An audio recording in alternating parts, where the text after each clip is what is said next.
Kisah Wali Songo. Sunan Muria. 1. Asal-usul Sunan Muria. Beliau adalah putra Sunan Kalijaga dengan Dewi Saroh. Nama aslinya Raden Umar Said. Seperti ayahnya, dalam berdakwah beliau menggunakan cara halus, ibarat mengambil ikan tidak sampai mengeruhkan airnya. Itulah cara yang ditempuh untuk menyiarkan agama Islam di sekitar Gunung Muria. Tempat tinggal beliau di Gunung Muria yang salah satu puncaknya bernama Kolo. Letaknya di sebelah utara kota Kudus. Sasaran dakwah beliau adalah para pedagang, nelayan, pelaut dan rakyat jelata. Beliaulah satu-satu wali yang tetap mempertahankan kesenian gamelan dan wayang sebagai alat dakwah untuk menyampaikan Islam. Dan beliau pula yang menciptakan tembang Sinom dan Kinanti. 2. Sakti Mandraguna. Bahwa Sunan Muria itu adalah wali yang sakti, kuat fisiknya dapat dibuktikan dengan letak padepokannya yang terletak di atas gunung. Menuju ke makam Sunan Muria pun perlu tenaga ekstra karena berada di atas bukit yang tinggi. Bayangkanlah, jika Sunan Muria dan istrinya atau dengan muridnya setiap hari harus naik turun guna menyebarkan agama Islam kepada penduduk setempat, atau berdakwah kepada para nelayan dan pelaut serta para pedagang. Hal itu tidak dapat dilakukannya tanpa adanya fisik yang kuat. Soalnya menunggang kuda tidak mungkin dapat dilakukan untuk mencapai tempat tinggal Sunan Muria. Harus dengan jalan kaki. Itu berarti Sunan Muria memiliki kesaktian yang tinggi, demikian pula dengan murid-muridnya. Bukti bahwa Sunan Muria adalah guru yang sakti mandraguna dapat ditemukan dalam kisah perkawinan dengan Dewi Roroyono. Dewi Roroyono adalah puteri Sunan Ngerang, yaitu seorang ulama yang disegani masyarakat karena ketinggian ilmunya tempat tinggalnya di Juwana. Demikian saktinya Sunan Ngerang ini sehingga Sunan Muria dan Sunan Kudus sampai-sampai berguru kepada beliau. Pada suatu hari Sunan Ngerang mengadakan syukuran atas usia Dewi Roroyono yang genap 20 tahun. Murid-muridnya diundang semua. Seperti Sunan Muria, Sunan Kudus, Adipati Pathak Warak Kapa dan adiknya Gentiri. Tetangga dekat jua diundang, demikian pula Snak Kadang yang dari jauh. Setelah tamu berkumpul Dewi Roroyono dan adiknya Dewi Roro Pujiwati keluar menghidangkan makanan dan minuman. Keduanya adalah dara-dara yang cantik jelita. Terutama Dewi Roroyono yang telah berusia 20 tahun, bagaikan bunga yang sedang mekar-mekarnya. Bagi Sunan Kudus dan Sunan Muria yang sudah berbekal ilmu agama dapat menahan pandangan matanya sehingga tidak terseret oleh godaan setan. Tapi seorang murid Sunan Ngerang yang lain yaitu Adipati Pathak Warak memandang Dewi Roroyono dengan mata tidak berkedip melihat kecantikan gadis itu. Sewaktu menjadi cantrik atau murid Sunan Ngerang, yaitu ketika Pathak Warak belum menjadi seorang adipati, Roroyono masih kecil, belum nampak benar kecantikannya yang mempesona. Sekarang gadis itu benar-benar membuat Adipati Pathak Warak tergila-gila. Sepasang matanya hampir melotot memandangi gadis itu terus-menerus. Karena dibakar api asmara yang menggelora, Pathak Warak tidak tahan lagi.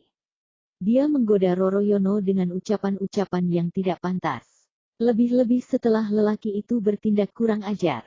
Tentu saja Roroyono merasa malu sekali, lebih-lebih ketika lelaki itu berlaku kurang ajar dengan memegangi bagian-bagian tubuhnya yang tak pantas disentuh.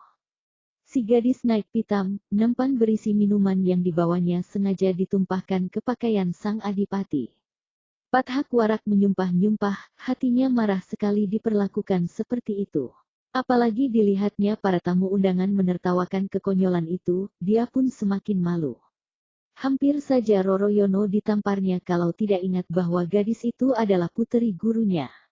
Roroyono masuk ke dalam kamarnya, gadis itu menangis sejadi-jadinya karena dipermalukan oleh Pathak Warak. Malam hari tamu-tamu dari dekat sudah pulang ke tempatnya masing-masing. Tamu dari jauh terpaksa menginap di rumah Sunan Ngerang, termasuk Pathak Warak dan Sunan Muria. Namun hingga lewat tengah malam Pathak Warak belum dapat memejamkan matanya. Pathak Warak kemudian bangkit dari tidurnya. Mengendap-endap ke kamar Roroyono. Gadis itu diseretnya sehingga tidak sadarkan diri, kemudian melalui genteng Pathak Warak masuk dan membawa lari gadis itu melalui jendela. Dewi Roroyono dibawa lari ke Mandalika, wilayah Keling atau Kediri. Setelah Sunan Ngerang mengetahui bahwa putrinya diculik oleh Pathak Warak, maka beliau berikrar siapa saja yang berhasil membawa putrinya kembali ke Ngerang akan dijodohkan dengan putrinya itu dan bila perempuan akan dijadikan saudara Dewi Roroyono. Tak ada yang menyatakan kesanggupannya. Karena semua orang telah maklum akan kehebatan dan kekejaman Pathak Warak. Hanya Sunan Muria yang bersedia memenuhi harapan Sunan Ngerang. Saya akan berusaha mengambil Diajeng Dewi Roroyono dari tangan Pathak Warak, kata Sunan Muria. Tetapi di tengah perjalanan Sunan Muria bertemu dengan Kapa dan Gentiri, adik seperguruan yang lebih dulu pulang sebelum acara syukuran berakhir. Kedua orang itu merasa heran melihat Sunan Muria berlari cepat menuju arah daerah Keling. "Mengapa Kakang tampak tergesa-gesa?" tanya Kapa. Sunan Muria lalu menceritakan penculikan Dewi Roroyono yang dilakukan oleh Pathak Warak.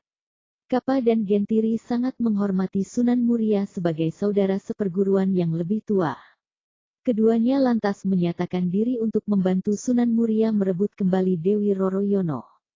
"Kakang sebaiknya pulang ke Padepokan Gunung Muria. Murid-murid Kakang sangat membutuhkan bimbingan. Biarlah kami berusaha merebut Diajeng Dewi Roroyono kembali.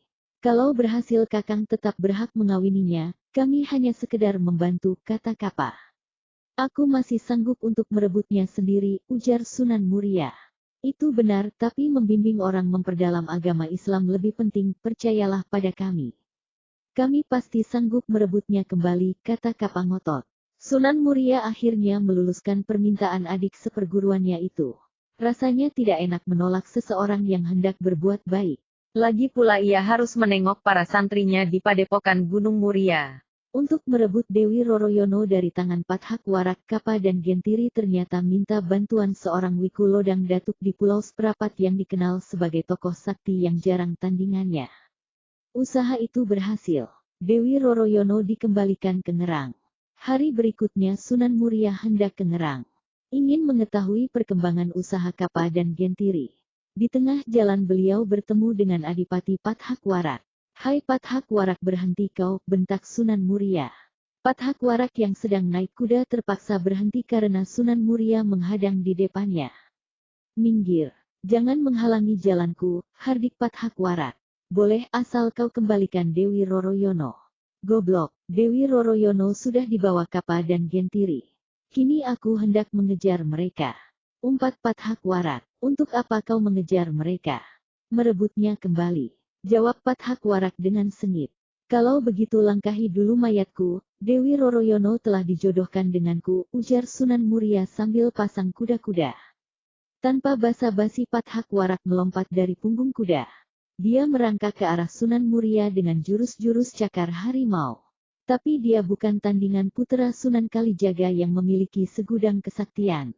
Hanya dalam beberapa kali gebrakan, Pathak Warak telah jatuh atau roboh di tanah dalam keadaan fatal.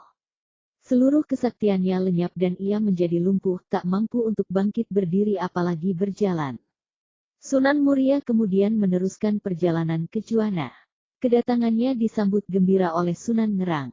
Karena Kapa dan Entiri telah bercerita jujur bahwa mereka sendirilah yang memaksa mengambil alih tugas Sunan Muria mencari Dewi Roroyono, maka Sunan Ngerang pada akhirnya menjodohkan Dewi Roroyono dengan Sunan Muria. Upacara pernikahan pun segera dilaksanakan. Kapa dan Gentiri yang berjasa besar itu diberi hadiah tanah di Desa Buntar. Dengan hadiah itu keduanya sudah menjadi orang kaya yang hidupnya serba berkecukupan. Sedang Sunan Muria memboyong istrinya ke Padepokan Gunung Muria. Mereka hidup bahagia karena merupakan pasangan yang ideal. Tidak demikian halnya dengan Kapa dan Gentiri. Sewaktu membawa Dewi Roroyono dari Keling ke Ngerang, agaknya mereka terlanjur terpesona oleh kecantikan wanita jelita itu. Siang malam mereka tidak bisa tidur. Wajah wanita itu senantiasa terbayang. Namun karena wanita itu sudah diperistri kakak seperguruannya, mereka tak dapat berbuat apa-apa lagi. Hanya penyesalan yang menghujam di dada. Mengapa mereka dulu terburu-buru menawarkan jasa baiknya? Betapa enaknya Sunan Muria tanpa bersusah payah sekarang menikmati kebahagiaan bersama gadis yang mereka dambakan. Inilah hikmah ajaran agama agar lelaki diharuskan menahan pandangan matanya dan menjaga kehormatan, kemaluan mereka. Andai kata Kapa dan Gentiri tidak memandang terus-menerus ke arah wajah dan tubuh Dewi Roroyono yang indah itu, pasti mereka tidak akan terpesona dan tidak terjerat oleh iblis yang memasang perangkap pada pandangan mereka. Kini Kapa dan Gentiri benar-benar telah dirasuki iblis. Mereka bertekad hendak merebut Dewi Roroyono dari tangan Sunan Muria. Mereka telah sepakat untuk menjadikan wanita itu sebagai istri bersama secara bergiliran. Sungguh keji rencana mereka. Gentiri berangkat lebih dahulu ke Gunung Muria. Namun ketika ia hendak melaksanakan niatnya dipergoki oleh murid Sunan Muria, terjadilah pertempuran dahsyat. Apalagi ketika Sunan Muria keluar menghadapi Gentiri, suasana menjadi semakin panas. Akhirnya Gentiri tewas menemui ajalnya di puncak Gunung Muria. Kematian Gentiri cepat tersebar ke berbagai daerah. Tapi tidak membuat surut niat Kapa. Kapa cukup cerdik. Dia datang ke Gunung Muria secara diam-diam di malam hari. Tak seorang pun yang mengetahuinya. Kebetulan pada saat itu Sunan Muria dan beberapa murid pilihannya sedang bepergian ke Demak Bintoro. Kapa menyerep murid-murid Sunan Muria yang berilmu rendah, yang ditugaskan menjaga Dewi Roroyono. Kemudian yang dengan mudahnya Kapa menculik dan membawa wanita impiannya itu ke Pulau Seprapat.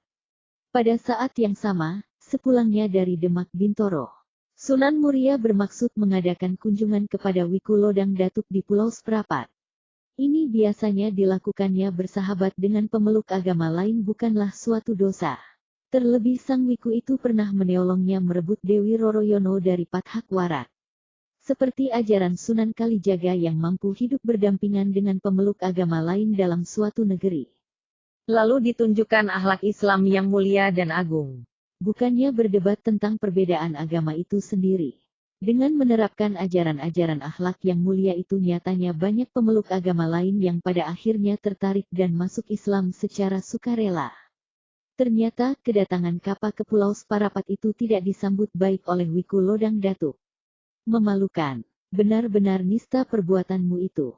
Cepat kembalikan istri kakang seperguruanmu sendiri itu. Hardik Wiku Lodang Datuk dengan marah.